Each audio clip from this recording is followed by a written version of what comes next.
So WSQ number 2, just a reminder, you're going to watch, you're going to summarize, and you're going to question. 3 hot questions of the video. All right, so the first issue that I want to talk about is temperance. Now, America has always been a country that has valued alcohol in one way or another. But in this early part of our republic, in our first few years, we're going to see that one of Washington's first tests was over whiskey. This is called the Whiskey Rebellion. He had to decide whether to stop American citizens from rebelling because of taxes on their whiskey, or to let them continue making it untaxed, which they thought was their right.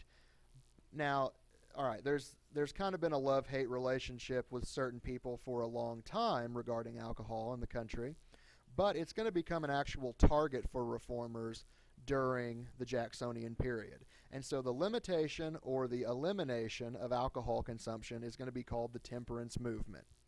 Now, you guys looked at this. It was the Cleveland Marine Total Abstinence Society. It was a pledge that people took that they would not take alcohol into their system. They would not drink to drunkenness because they did not want to cause the fruits of intemperance, which was the anger of God, the ruin of families, eternal misery. It was very, very dramatic. And the question is, why temperance? All right, if Americans had been drinking since they came from the old country, why all of a sudden is there a push in the Jacksonian period for a limitation of that? Well, number one, it hurts the efficiency. This is during the industrial and the market revolution when America they're getting out of the fields and they're getting into the factories. And so if you're coming to work drunk, that's decreasing the efficiency of your labor, and it's going to increase the labor accidents. And number two, the one that is touted most often, is that it fouled the sanctity of family and of your spirit. And remember, the reformers grew out of the Second Great Awakening, so there's going to be a very religious tone to this. And the idea was that drunkenness led to spousal abuse and the abandonment of children and creating orphans throughout the country, and just a terrible breakdown in family life and eventually social structure. So we're going to see things like the American Temperance Society that's going to form in 1826, and there's going to be nearly 1,000 of these groups across the country. Now, 2 of the most famous reformers inside the movement, one is a guy named T.S. Arthur, and he's famous for writing a book called 10 Nights in a Bar Room and What I Saw There. And if you could imagine every Western you've ever seen with all the bar fights and the prostitutes and the town drunk that's laying on the floor, that's what he describes in here. He describes a world of sin and wickedness in here to try to convince people that, yeah, you want to talk about that alcohol's in consumption? Well, this is how it actually is. This is how I saw it. Another one of the major reformers is a guy named Neil Dow, and he's known as the father of prohibition. So this is the first guy who is going to advocate, and with any success, putting prohibition laws on the books of certain states. So he's going to make it illegal to produce and consume alcohol in certain states in the early republic. Now, they used a lot of methods to get their point across: lectures, pamphlets, children's clubs, illustrations, pledges, all kinds of things. Now, the movement's going to fizzle out after a few years, but they're going to hold on to it, some of them, and they're going to keep pushing. In the early 20th century, when the 18th Amendment is passed, it's going to revive interest, of course. So some of the successes, number one, there's less drinking among women. That was something. And number two, there's less consumption of hard liquor. So they did have success to a certain extent. All right, the second reform movement I want to look at is the abolitionist movement. And abolition is the ending of slavery. And so this is going to come out of the Second Great Awakening in strong force. But we're going to have to take it back, because even though it starts in the Second Great Awakening with the reformers, it's an earlier movement that comes out of the American Revolution, because remember, all men are created equal, all men are equal in the eyes of God, And so why should a man who just happens to be black have less rights? Why should he not enjoy the freedom that men who are white get to enjoy?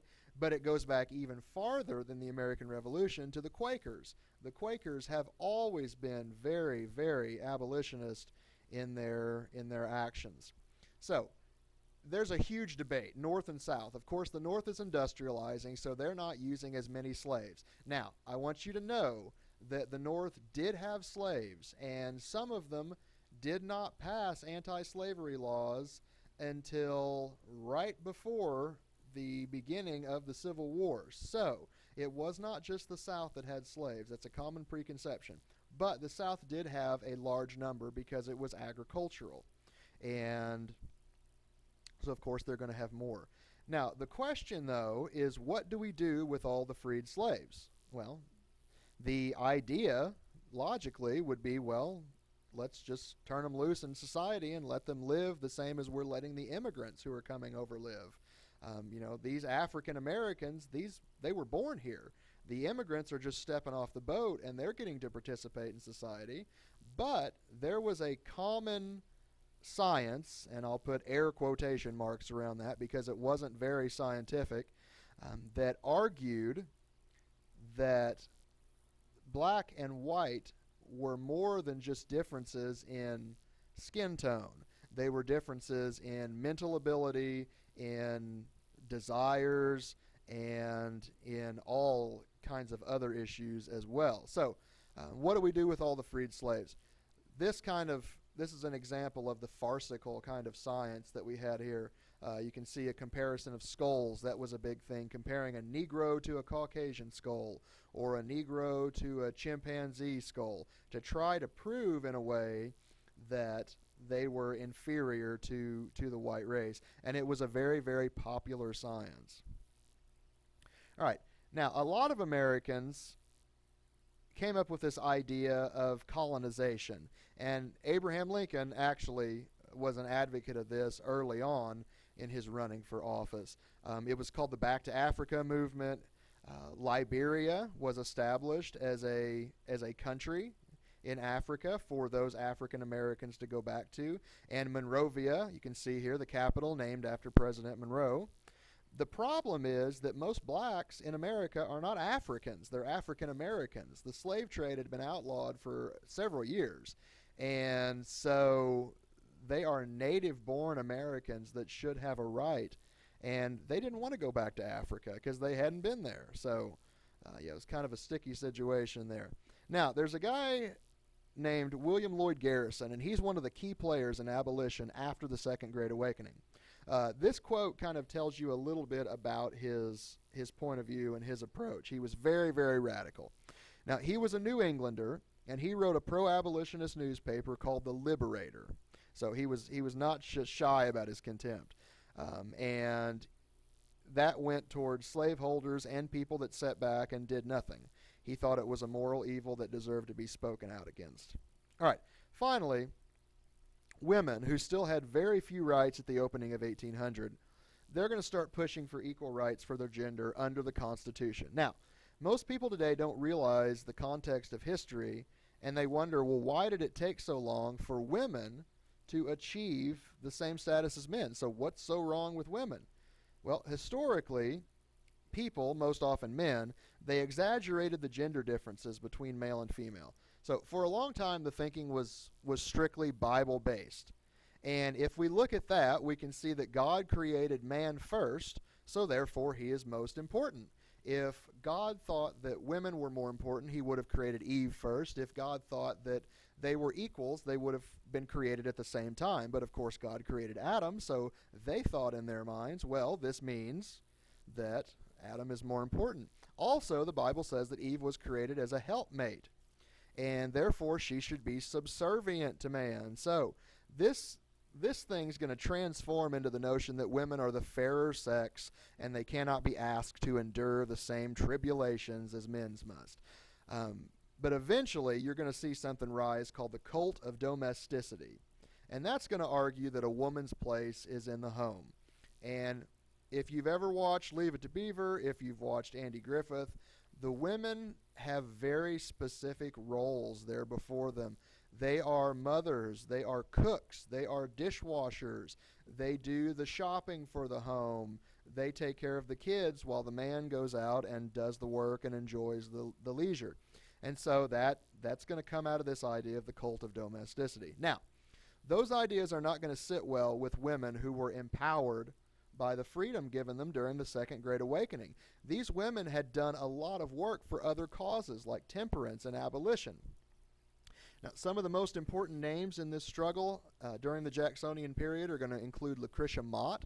She was a Quaker, an abolitionist, then a woman's suffragette, and she was a co-founder of Swarthmore College. So she was an educated, intelligent woman who had grand designs.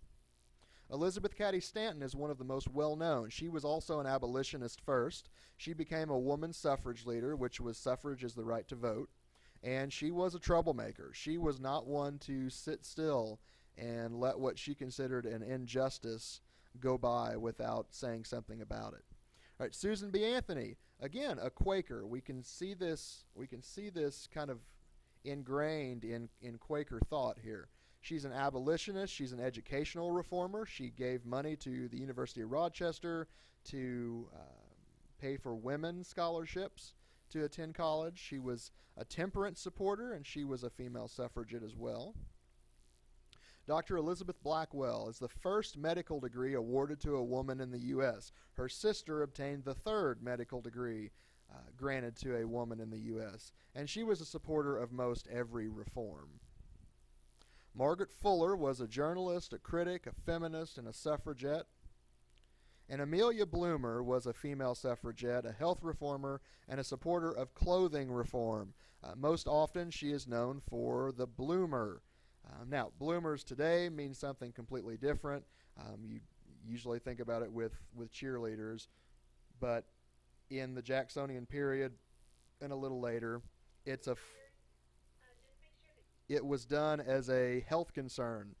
Because women are wearing multiple layers of clothes, corsets and stays and cages and crinolines and hoop skirts and petticoats and pounds of clothes that were causing them physical harm because of either how constricting it was around the organs or how heavy it was hanging in some regards, and it did not allow for circulation. So bloomers, these pants, allowed for more circulation. So, and they're more comfortable, and why wouldn't you want that? And so all these women are going to get together in spirit, and a lot of them in person, at the Seneca Falls Convention in 1848, and they're going to draft something. And so all these women in 1848 get together, and they draft something called the Declaration of Sentiments. And the Declaration of Sentiments you guys looked at in class during the document shuffle, and you saw that it was very similar to the Declaration of Independence. And that was purposeful. It's got a preamble, it's got a grievance. So, the Declaration of Sentiments, 1848, it's going to be a long time before women get the right to vote, but it is going to be a step in the right direction, and they're going to keep on fighting until 1920 when the 19th Amendment is passed to the Constitution, and it gives them the long sought after right to vote.